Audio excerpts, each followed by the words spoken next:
Oui, un complément d'entrevue, excuse-moi, ça a coupé tantôt, mais on parlait des jouets et tout ça, mais on n'a pas parlé des invités qu'il va y avoir au Fantasticon. C'est qui va avoir cette année au coup? OK, bien, pour les invités, on vient de confirmer la présence de Denis Rodier, qui a œuvré sur Action Comics dans les années 90, qui va être avec nous. Il a fait, de nos jours, il travaille beaucoup plus sur la BD cartonnée qui est publiée et qui est distribuée au Québec et en Europe. On a également Ron Sutton, qui œuvre sur une adaptation d'un strip de Edgar Rice Burroughs, qui vient d'Ottawa, avec son épouse Janet Etherington, qui va être avec nous. On a le vétéran artiste québécois Mario Malouin qui va être avec nous. On a Steve Requin qui vient au Fantasticon pour lancer l'Héritage Comic numéro 2, qui a publié la clique vidéo récemment également. Ça, c'est comme tous des bloopers, un recueil de bloopers des comics Héritage. Des bandes dessinées Héritage, oui. C'est un truc assez hilarant. Il avait sorti son premier numéro en 2015, puis ça avait vraiment fait un canon. Le web s'est emparé de ça, puis c'était viral, comme ils disent. Ah. Oui, après ça, on a également SVBL qui publie Nocturne, qui va être avec nous. On a Simon Potier qui est là, Danny Giroux. On a... ça, c'est l'Alliance, je pense, hein, eux autres, oui. Justement.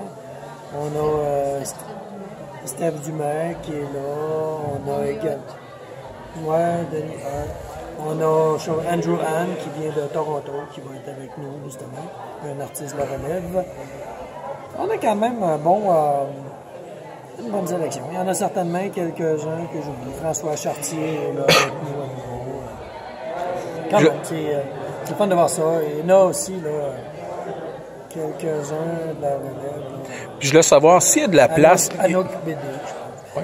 Ouais. Mais y a-t-il encore de la place? Si, mettons, il y aurait des artistes qui voudraient s'inviter. Mais il y a des invités, plutôt pas s'inviter, mais venir participer, dans le fond. Y a-t-il encore de la place pour eux autres?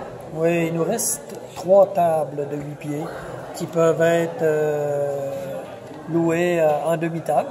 Okay? Fait qu'il nous reste de la place jusqu'à un maximum de 6 artistes. Ah, c'est bon. Mais c'est ça, c'est à coût modique. Au coût de 25 une demi-table ou 50 une table entière de 8 pieds. Et puis, par contre, ça part vite quand on a des gens qui nous contactent. Puis après tout, il nous reste 5 semaines avant le Fantasticon.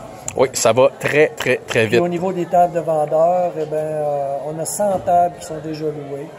Puis il nous reste 20 tables au total qui sont disponibles, justement.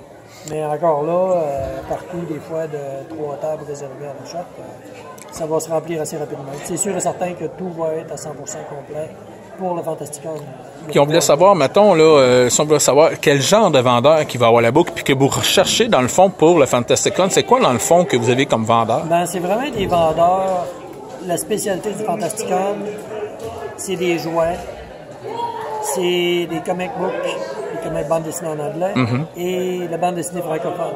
Okay. Fait que c'est surtout ça, mais on a également des vendeurs qui vendent des choses un peu dans ce qu'on voit un peu au comic book. Des vendeurs en affaires de vente. Puis il y a des artistes aussi qui font des commandes sur place. Oui, absolument, des commissions. On a le collectionneur Stéphane Corribeau qui va être avec nous, qui va présenter sa collection de jouets anciens des années 30 en montagne, qui va démontrer l'évolution du jouet à travers le dernier siècle, dans un très beau setup.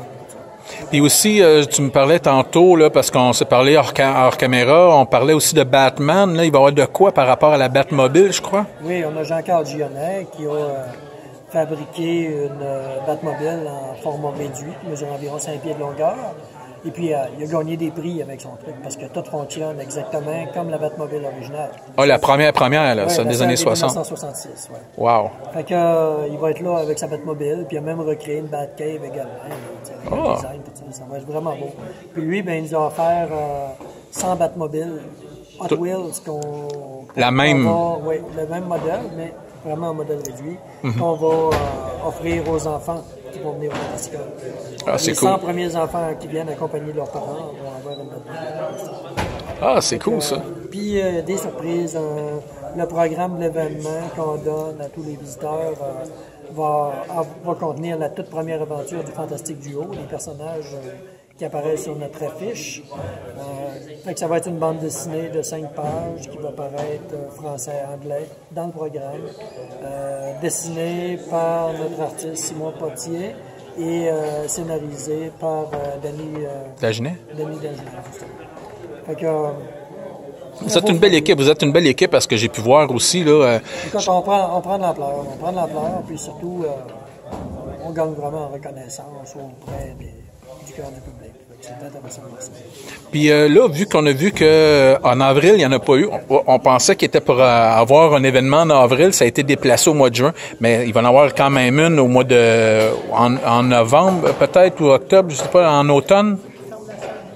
Garanti. OK, parfait. Ben, je te remercie beaucoup. Là, on a-tu un pamphlet pas loin? Ben, de toute façon, on peut aller, je vais l'avoir sur le web, attendez une seconde. Regardez ça ici. Le Fantasticon, c'est eux autres, le duo fantastique. Puis regardez pour les détails, pour les réservations de table, le site web est bien indiqué. De toute façon, on va le scanner puis on va mettre ça sur ma page. Puis n'oubliez pas d'aller sur le groupe de la page Fantasticon. Rosaire, merci. Ouais, le site internet www.fantasticonmontréal.com.